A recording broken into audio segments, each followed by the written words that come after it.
जय श्री राम। जय जय सिया राम। हम लोग रामायण के जो केंद्र में सेंट्रल रोल में जो सबसे शक्तिशाली व्यक्ति हैं, जिनके अगेंस्ट में भगवान को आना पड़ जाता है, रावण के बारे में चर्चा कर रहे थे। तो रावण को रावण क्यों बनना पड़ा, यह भी एक बहुत बड़ा प्रश्न है। आखिर रावण कौन था जिसके लिए भगवान जैसे भगवान को अवतार लेना पड़ा? This is $1 billion question. तो हम में से बहुतों को पता है, हम तो कथा के माध्यम से भगवान के कथा में प्रीति भाव से हम आपके साथ चर्चा कर रहे हैं कि हम सबको भगवान की कथा में रति हो।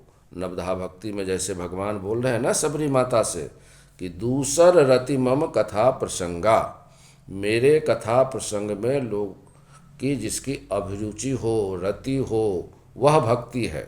9 प्रकार की भक्ति बताए हैं ना। प्रथम भगत संतन कर संगा और दूसर रतिमम कथा प्रसंगा। तो हम लोग कथा प्रसंग करके भगवान की भक्ति का रसास्वादन ले रहे हैं, भक्ति में डूब रहे हैं, अपने जीवन को कल्याण कर रहे हैं। यह हम लोग अपने आप में एक दूसरे के साथ जुड़कर कथा का प्रसंग कर रहे हैं। यहाँ न कोई पंडित, न ज्ञानी, न कोई मूर्ख, हम सब एक दूसरे को जानते हैं और कथा समझते भी हैं। लेकिन कथा करना अनिवार्य है, इसलिए हम लोग कथा प्रसंग कर रहे हैं। We together are doing the things, और इसमें आपका बड़प्पन है। तो रावण रावण क्यों बना, यह तो एक प्रश्न है, $1 बिलियन का क्वेश्चन है।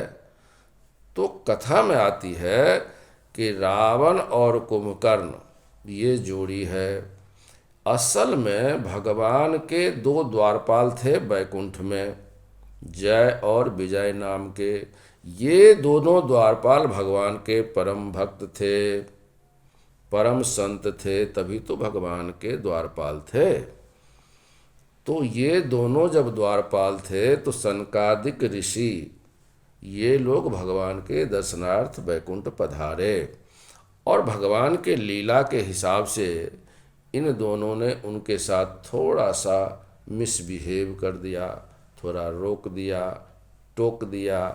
अब इस बात पर सनकादिक ऋषि जो है वो नाराज हो गए कि how come these bloody 2 buggers can do this delay. तो इस तरीके से दोनों को श्राप दे दिया। सनकादिक ऋषियों ने कहा कि तुमने हमको 3 क्षण के लिए रोका है, तुमको भगवान से मिलने के लिए, इसलिए तुम दोनों को 3 बार राक्षस बनना पड़ेगा।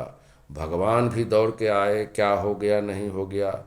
तो भगवान से इन लोगों ने बताया, सनकादिक ऋषियों ने, कि प्रभु 3 क्षण की देरी कर दिया, इसलिए हमने 3 बार इन दोनों को राक्षस बनने का श्राप दे दिया है, और आप ही को इनको मुक्त करने के लिए जाना पड़ेगा पृथ्वी पर। 3 बार अवतार आपको इनके निमित्त लेना पड़ेगा। तो यही जय विजय अपने पहले जो श्राप के बाद हिरण्यकश्यपु और हिरण्याक्ष बने, जिनका उद्धार नरसिंह भगवान नरसिंह अवतार में किए, 12 अवतार कर लेकर के भगवान विष्णु ने किया।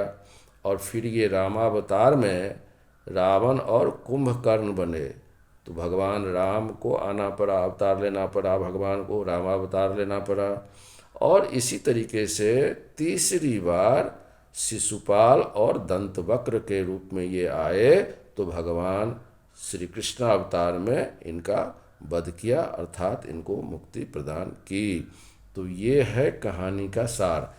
अच्छा लगा हो तो ज़रूर फेसबुक पर इसको फॉलो करिएगा, और मैं यूट्यूब पर भी हूँ, भारत की बात आपके साथ, भारत की बात आपके साथ। तो ज़रूर उसको सब्सक्राइब भी करिएगा, सुनिएगा, मुझे प्रोत्साहित करिएगा। तो हम लोग खूब कथा, तो एक दूसरे को सबको पता है, लेकिन कथा पर चर्चा हो, कथा पर अभिरुचि पैदा हो, यही हमारी कामना है। जीवन में यही असली कमाई है, बाकी तो सब परा रहेगा। माल खजाना छोड़ त्रियासुत जाना है, कर सत्संग अभी से प्यारे नहीं तो पछताना है। तो यह कथा का प्रसंग चालू रखिए। आप सबको बहुत बहुत धन्यवाद। जय जय सिया राम।